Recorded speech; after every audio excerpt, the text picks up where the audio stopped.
What you are about to listen to is an extract from an interview with a golfer who, through working with her mentor, Philip Dimitri-Cooper, has changed her approach and thereby transformed her game. There seems to have been some kind of transition for you in the game that you play and love and enjoy. This game of golf.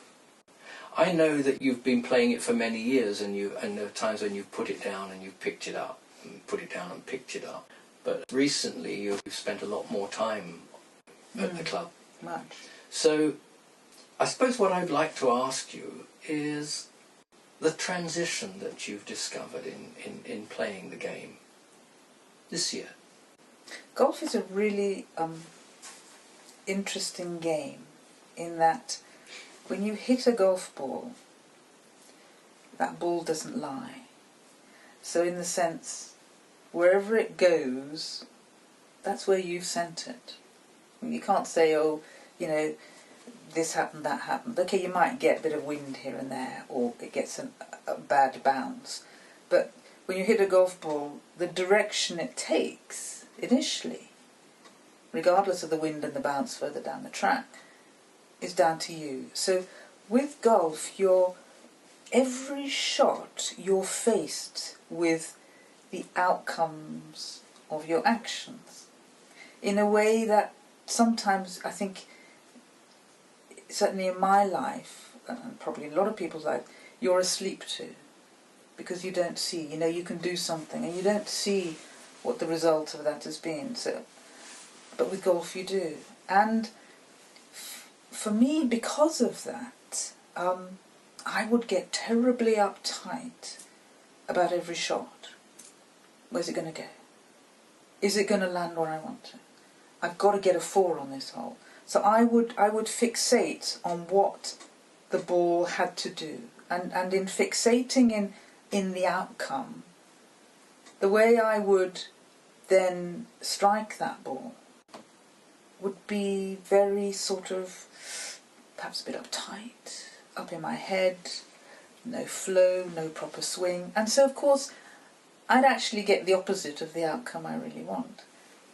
And I think the really, really big change that I've experienced through working here has been that, okay, so I go to the tee and I want to par that hole. So I want to get there in 4, I want to get there in 5 or 3, or even 1 under in a lovely world, but at least par it. So that's the outcome I would like. But then that's it. I let that thought go. And actually, because all I've then got is what I've got in the moment. And so I then just allow that time on the tee to unfold. I don't force it. I don't come at it from my head. I don't fixate on the outcome. I don't do any of those things. I just do my usual swing, practice swing. I come up to the ball, I decide over there, I pick a twig out or a branch or a tree or whatever it is where I'm going for. And then again I let go of that and I suppose I get involved with the moment, with that unfolding, with what I am doing. And the difference that's made to my golf, but also to me, I suppose, in a lot of other ways, and in my day to day, is that by just going with what's under my nose, with just doing what you do when you play golf, it's become simpler. It's become smoother. It has a rhythm it never had before. It flows like it never did before. Is this an entirely subjective experience, or have people noticed that you're different when you're there? People have noticed when I'm different. I mean, people have noticed they've noticed my game improve, and they say to me, you know, what's happened? Are you having more lessons? Are you playing more? Are you practicing more? And yes, I do. I have a lesson a month, but I don't play as much as a lot of other people because I work, as you know. So yes, it's been noticed that I'm getting more distance on my ball. My scores have slightly come down. But even when my scores aren't that affected, you know, not all rounds are great, they notice that there's a consistency, that there's a simplicity to my game. In fact, somebody said to my regular golf partner the other day, she plays a lovely game of golf. She plays a beautiful game of golf. Because there's the whole sort of approach to it is very simple. And everything just flows in a way that a lot of other people's games don't. I'd like to ask a question. I was talking to a chap that has quite a lot to do with the game of golf, and he said in his experience a golfer can remember every shot they've played on every hole, and they will go over that and over that. It's like and the stats and the details they carry around with them. What's your experience of that? My experience of, two things. My experience of golfers generally is that they remember the bad shots and they go over those again and again and again. You listen to any conversation in the clubhouse when people have come in from a match, for example, when there are a whole load of you playing in a match. I can almost guarantee you that 9 out of 10 of those conversations are about that putt they missed.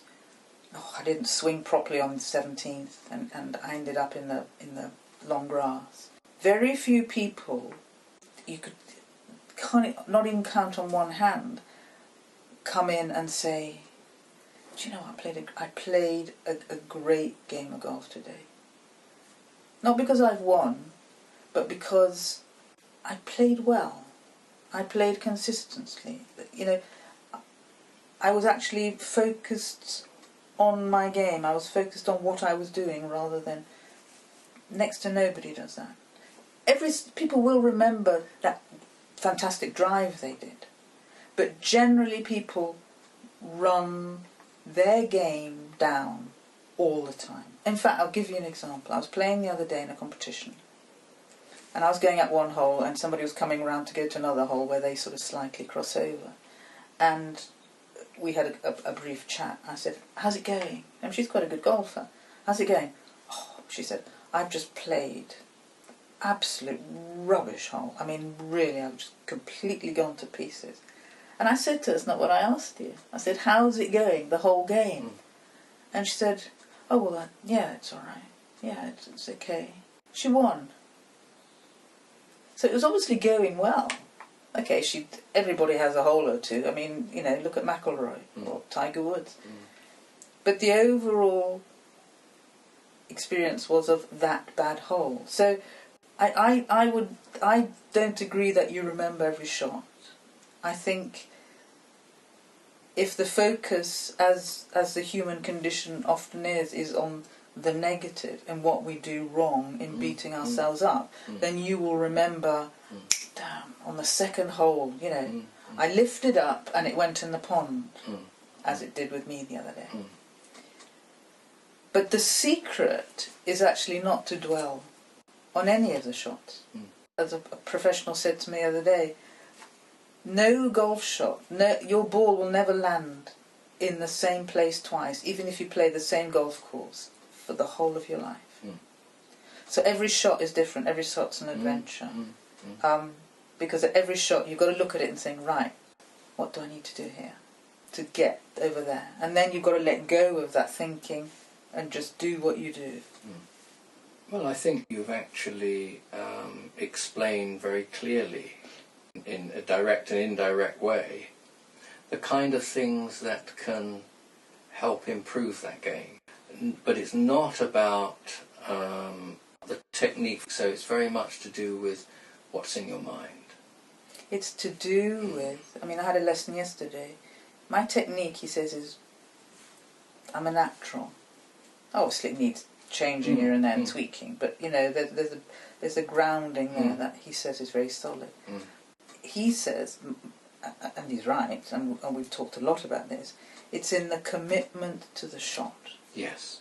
It's in that I need to do the shot. Now do it. Believe it. Give yourself to it. But in order to do that, see that again, we can see that that's a concept. But how do you transfer that concept into action?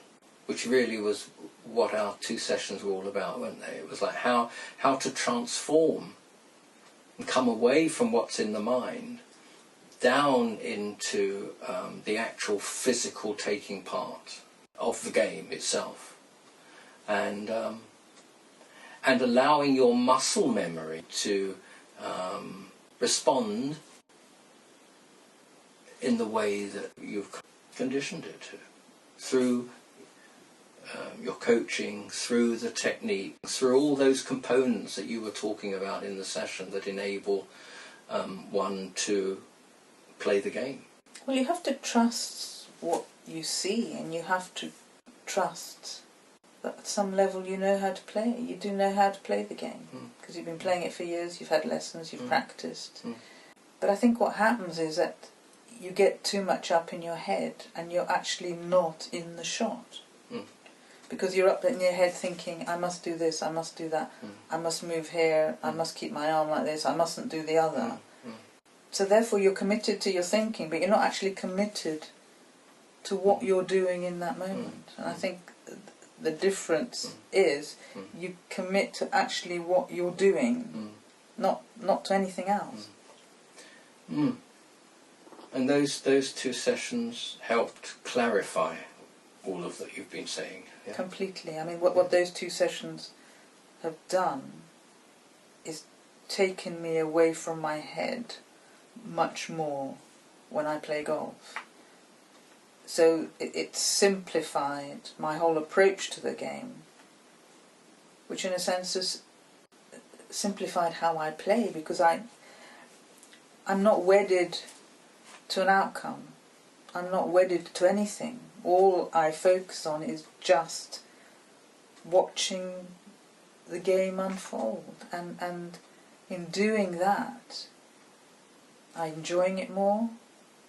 It's more fun, and actually as a byproduct you play better. But you're not setting out to play better, you're setting out to just play in that moment, to actually just do what's under your nose and not interfere with it from up in your head. So the interference from my head has helped me actually play in the moment. I mean, I know it's a cliche, isn't it? But it just to be in the shot rather than thinking about it. Thank you very much. If you are interested in listening to the mentoring sessions referred to in the interview, you will find them on Philip's YouTube page under Philip Dimitri-Cooper.